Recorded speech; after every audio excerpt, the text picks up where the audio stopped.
The Joe Rogan Experience. Yeah. I've always found Eddie really interesting.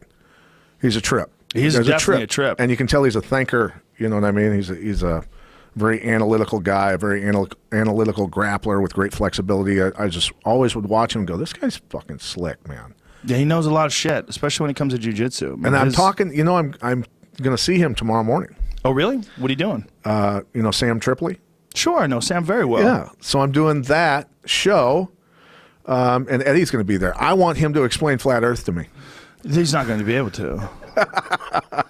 I want to know, man. Well, this is what it is. Eddie thinks that everybody's lying, that everybody in NASA and the government, and because of that, I believe he has a blind spot, and that if they're telling you the world's round, he's saying, well, it can't be round. Right. And it's not a good way to think. No. But it's the same reason why he's so good at jiu-jitsu. It's because he sees an idea and he just pursues it and chases after it. And he turns it around. Right? Jiu-jitsu's like, it's all quantified. It's all right there. Two bodies. It's all very simple. There's no mystery. Right. It's just a figure. It's just figuring out a puzzle. Yeah.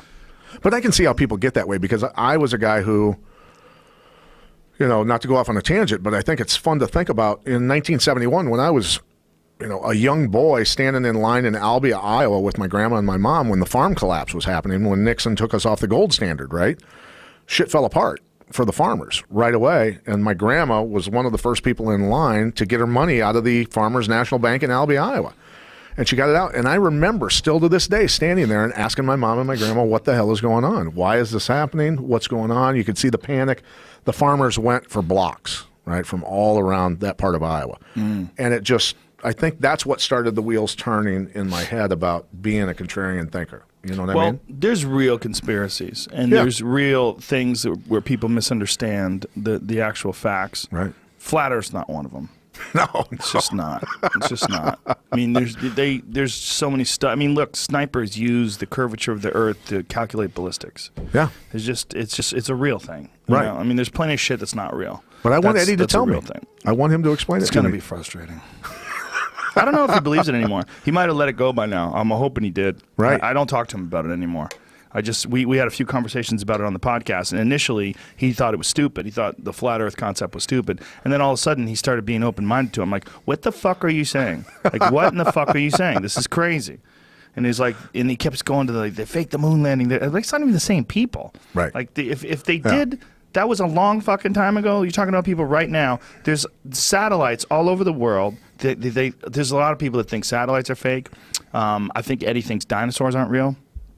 Yeah. Wow. Yeah. You know what's interesting? And the first time I fought in the UFC, I went into, thinks dinosaurs are... Yeah, it hurts. Hurts my head. I went into the production trailer at my first UFC. I wanted to see what was going on in there, right? That always intrigued me, how TV was put together, right? And I was lucky enough to bring my daughter to one of our broadcasts with Access TV, and Lonnie, he's the expert to find the satellites.